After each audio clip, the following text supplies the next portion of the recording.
South Africa's Cape Town looks like paradise, but for many, it's a war for survival. As rent rises, working families are pushed further into townships, still carrying the burden of housing inequality. That also means being pushed further away from jobs, schools, and just opportunities. That's right. In Cape Town, wealth still largely follows the colour lines drawn by apartheid. So even when gentrification is framed as an economic advantage, where deep gaps between rich and poor shape who gets left behind, let's not forget the crime factor. Cape Town is one of the most sought-after cities on the continent and the place to be for influencers and digital nomads. While they enjoy the high life, locals struggle to afford life in the city. Not only do they cut the budgets for housing, they cut the budgets for education. Parts of the city have become a war zone scarred by gang violence. Who's selling drugs here? What gang are you? This is a gang in our community. They are currently at war. If you really want to be part of the gang, you must first kill someone. That gangsterism life is there, but you have the choice to step away from it. The government needs to get a real needs analysis of the community. This is the show. My name is Fatu Elika Muloshi. And I am Rachel Nduati. So South Africa has one of the world's highest inequality levels, where the top 10% of the population owns more than 80%, guys, of the wealth. In Cape Town alone, 70% of downtown housing is for tourists. Can you imagine? Yeah, right. And many urban residents there already face housing shortages and long commutes from townships. Now, rising urban rents have also worsened this divide. Let's hear from Nonto, who is in Cape Town as we speak. Hey Rachel, hey Fatu. So yes, all along the coast near Cape Town, we are seeing new estates push out quaint cottages, split beaches, and increase the housing crisis. It's part of a vicious cycle. Those who can afford it seek safer suburbs away from dangerous areas. Even here, working after dark is still a bit of a risk. But fundamentally, new housing developments have been criticized as profit-seeking and putting a band-aid over the actual problem, which includes crippling inequality and out-of-control crime. Back to you, Fatu and Rachel. I mean, Nonto sums this up there, but there's a housing inequality, and it's important that we start from there. And I saw someone say that, well, Cape Town used to be this community where people just wanted to belong. There was this sense of unison and community and a lot of entertainment until the segregation or the geographic segregation happened, which pushed non-white residents into, distant townships, into the Cape Flats where they have little or no access to resources and just valuable infrastructure. Yeah, and Cape Town is a really toughie because, for example, when you see places like Clifton, which is inside of Cape Town, the property there costs like $2.5 million. Crazy. And this is super, super expensive, which means that the working class cannot afford it. Yeah. And it's not that Cape Town is not big. It's really big and it's super expensive, and it faces challenges like the ones that New York faces. Yeah. But the difference is Cape Town has a history, and we know that history was due to apartheid. Yes, and so that is also a bit of a conundrum there. Yeah, I mean, you mentioned it right, and things are just getting more and more expensive because when you look at the issue of now gentrification, and that is what happens when you have this massive influx of population growth in urban cities. Yeah. But we're also talking about a community that is not only going through a housing crisis, but it's also going through a lot of violent criminal activities. We decided to follow up on this in the city of Cape Town and look at the government's plan to build this N2 highway to the airport. Why is Cape Town spending 115 million rand on a wall along the N2 highway? In South Africa, there is a big debate about a new wall being built next to the N2, one of the main roads coming from the airport into the city. The city says it's to protect drivers from crimes that happen on that road, calling it a safety upgrade that will also feature better lighting and pedestrian crossings. But some people are questioning the real intentions behind it. The wall runs along areas where homeless people live, and critics say it's more about hiding poverty from tourists than actually solving the problem. Some also believe the 115 million rand should have gone to housing, services, or real community support, not a wall that covers things up. But what do you think? Is this wall really about safety, or is it a means to separate the rich and the poor? Yeah, a lot of people have so many reactions to this. And we actually went viral from that rule that Favor did. And somebody here called D-Man said, people who criticize here have not experienced a near-death incident. They have not been robbed. They have not been hijacked. They have not lost a family member there. It's easy to comment from the outside, but it's very different when you've lived this reality. Interesting. And where others are also talking about, instead of using the money to build a wall, let them use it to build the homes of the poor. And I think the wall there is, this wall, if it's constructed in any way, is quite strategic for the government because it's a valuable corridor. It links the airport to the city, and you can imagine tourists applying that road as well. But also the community, the road also leads them into the city where they're going to access their jobs, they're going to access their schools and other activities. And building the wall for them just reinforces the same segregation that happened during apartheid. So it's more of divide and then control, where, of course, it's now easier to manage people or manage crime. But it's ironical that you mentioned that the government is involved, because also some members of the ANC party seem to not agree with this. They're actually calling it the Berlin Wall at the moment. They're calling it like the South Africa's Berlin Wall, because if you look at where this wall is passing, it's passing via Khayelitsha, I hope I pronounced that correctly. It's passing via Guguletu, which is also a township. It's passing via Michelle Plains. So these are all townships. So it looks like it's just a form of segregation from the rich and the poor. But I think it's a very deep issue that one needs to look at from a very, a fair lens, because at the end of the day, you also have the issue of housing, where people feel like this is kind of like an asterisk, coverage of the housing inequality that is currently happening in Cape Town. And we would go a little bit more into that as we see people talk about how difficult it is for them to even afford rent in that city as we speak. Cape Town is reserved for the rich. They don't see a place for domestic workers or the working class in that image. As foreign investment flows in, Cape Townians are grappling with a housing crisis. They're pushing us out of the city. But Cape Townians are fed up with the situation and demand action. Property owners need to decrease their prices so we can afford to stay there. Due to its proximity to the city centre, Woodstock has experienced the sharpest rent hikes in Cape Town. The crisis is real. Cape Townians pay the highest rent in South Africa, while salaries have stagnated.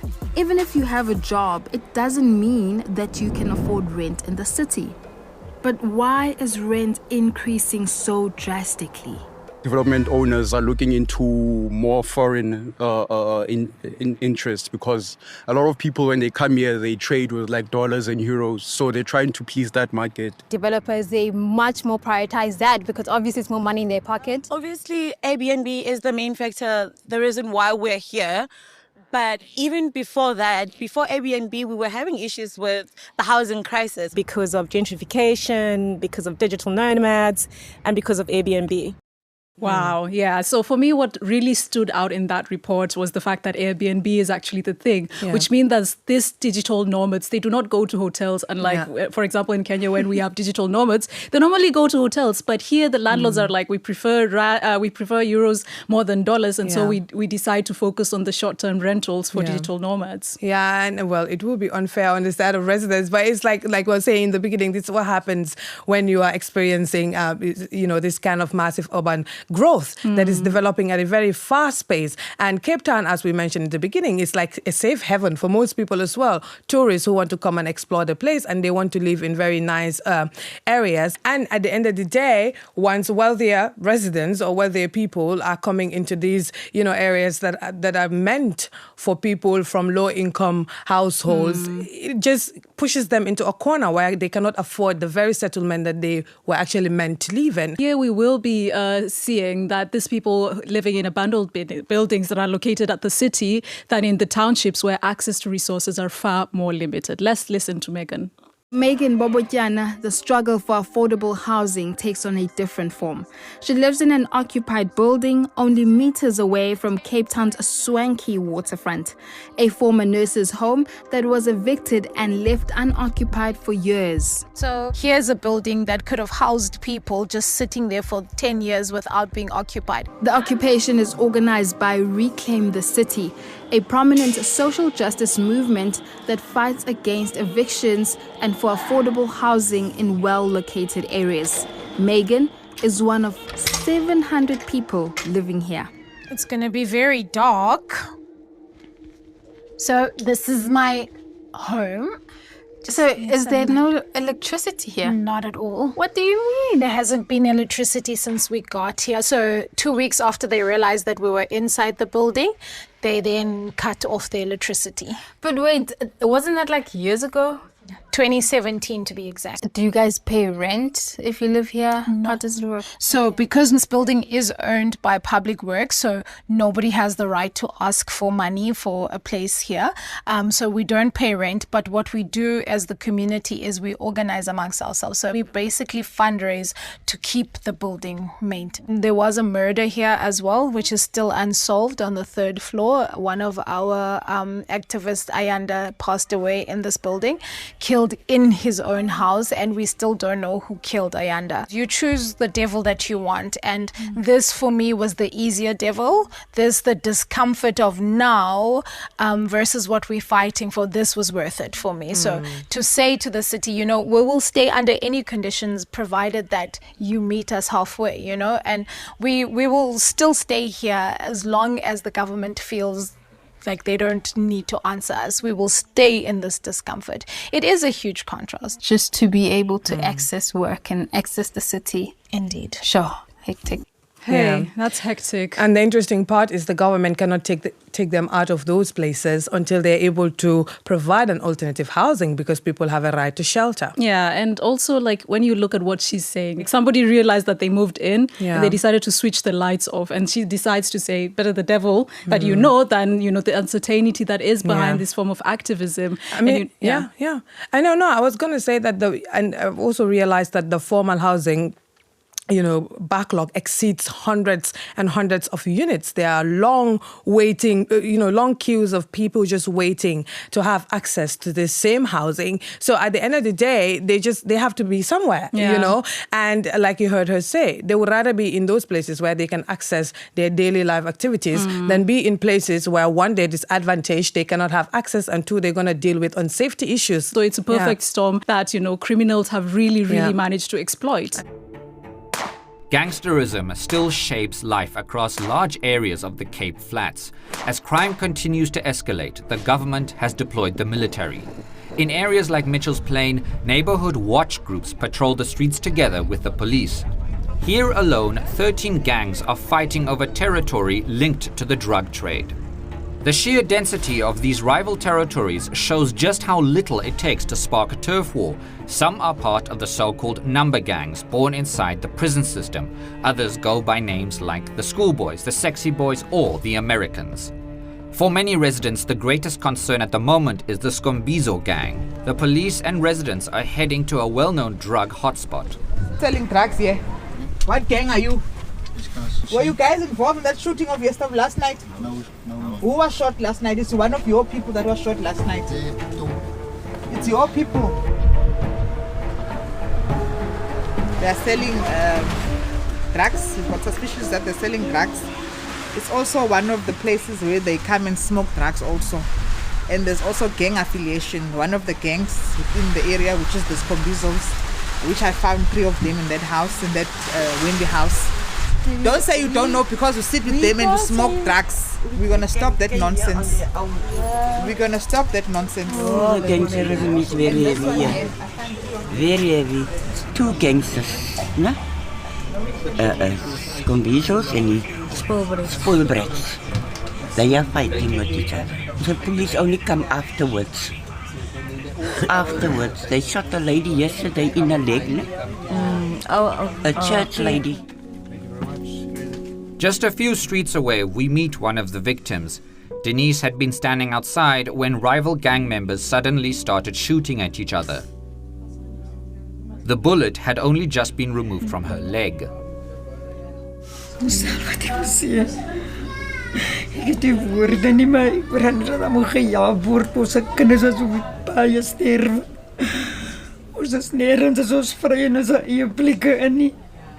Die polisie is hier om vir te help my.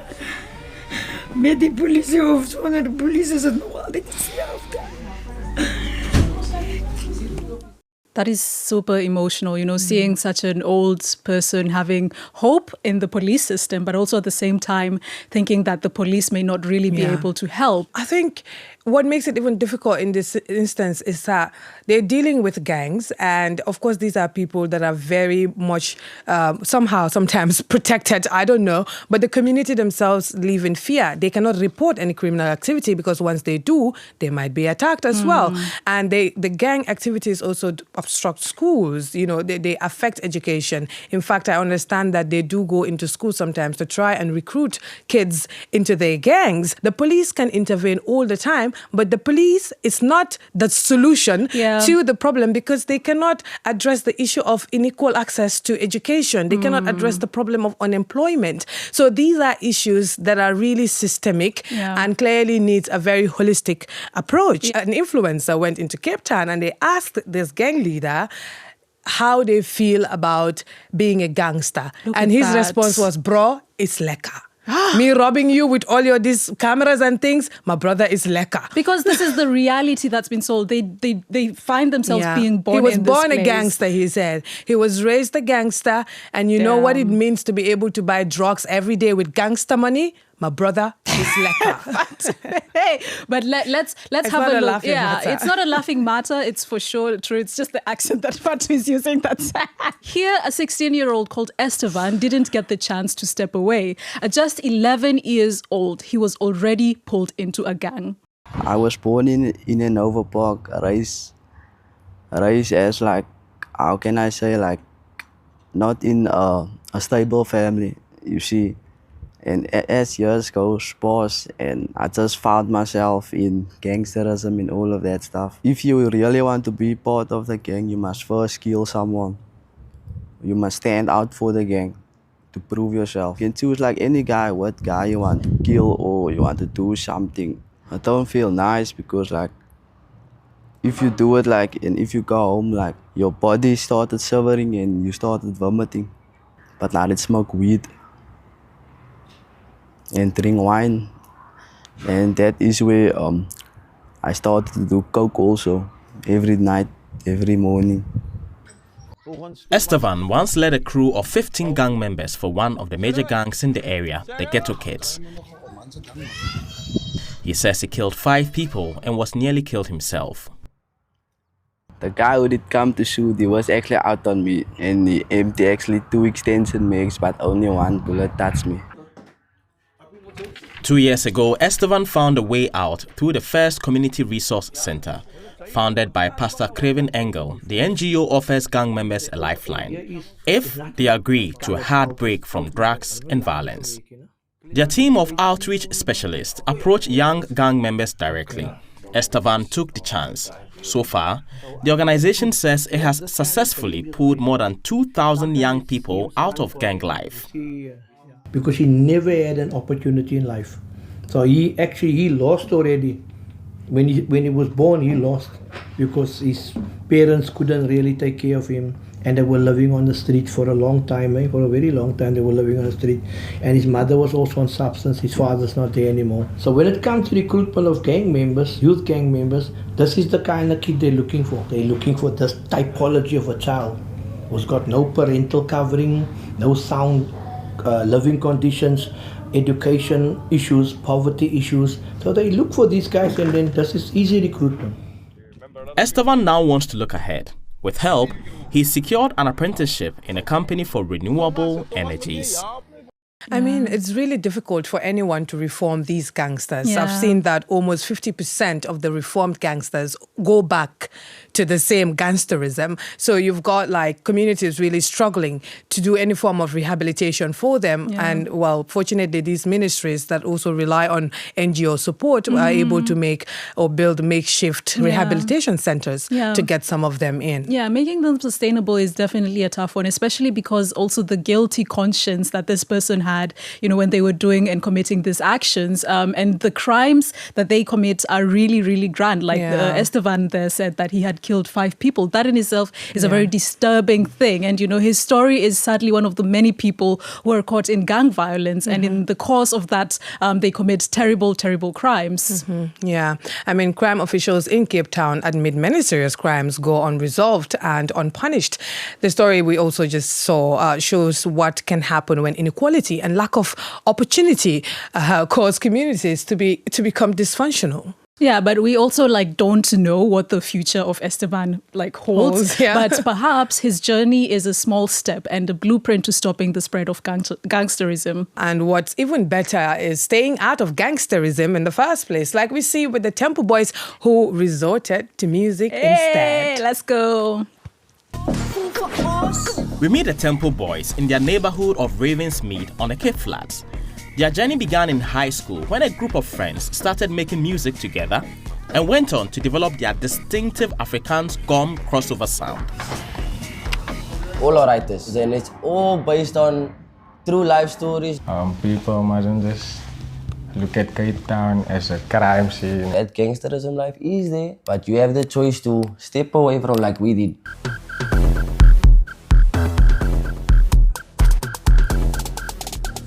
The track that launched them into mainstream fame, the sound for Sahis, has been used in over 25,000 TikTok videos, with the group's own energetic dance performances to the song becoming massive viral hits on the platform.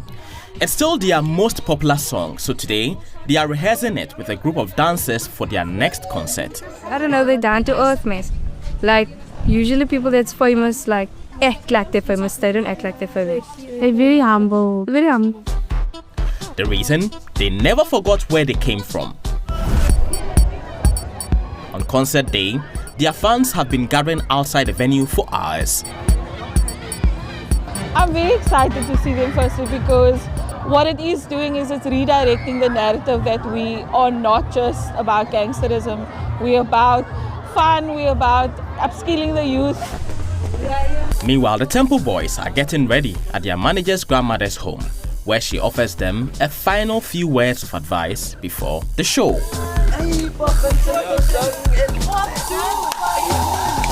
I'm so excited, bro. People that so scared of the Cape Flats, we wanna go into every Cape Flat.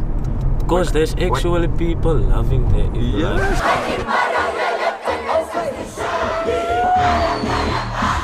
Look at that. I like this sound. It's like this beat, Yes. Hey, amazing stuff. It's nice. Also, the beats are so good. Yeah, and you can see they've got a lot of community support as well. And I think that gives me the feeling of the community wants something better for themselves as well. Yeah. It's just that the opportunities also have to be available. Yeah. And it's also good to see something good coming out of Cape Flats, because it's been for years, it's been this hub of gangsterism. And we did see also the fans coming together and all of these things. And they did say that they were in fact part of that same ecosystem, but they decided to do something good for themselves. Yeah. And I think aside from the fact that it's important to demilitarize the whole narrative, it's also important that, the causes of this are actually addressed, going down to the roots. Yeah, exactly. And, in fact, we've even discussed this issue extensively in our street debate, and Cape Townians were very vocal about the solutions they envisioned for this city. My mom passed.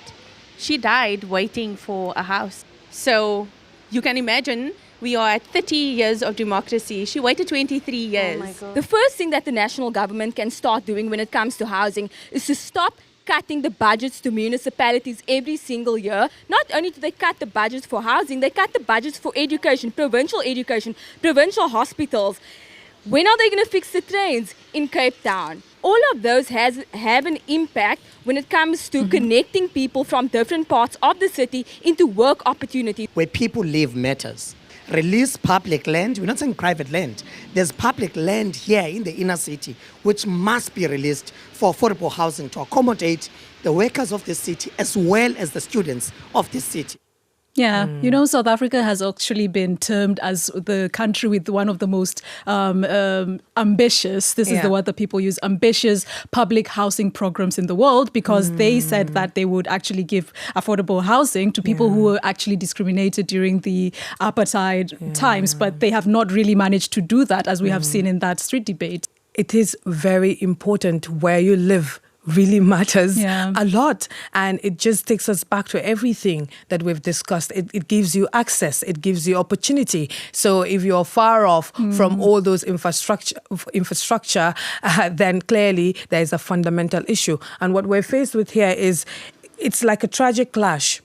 Between survival and a system in gridlock. Like they've been finding it extremely difficult to get out of the system. So you have, low income households or people living in low income situations forcing themselves to live in very uncomfortable situations because of the access that they need. And you have a system that is extremely in this gridlock because they are fighting so hard to provide opportunity for their people, but they also are faced with structural issues like crimes, criminal activities. But guys, yes, that was about it. We've come to the end of the show. It was really great having you. Let's continue this conversation on our socials. My name is Fatu Elika Mloshi. And I am Rachel Ndwati. Talk to us on our social media platforms. But until next time, bye-bye. See you later. Bye-bye.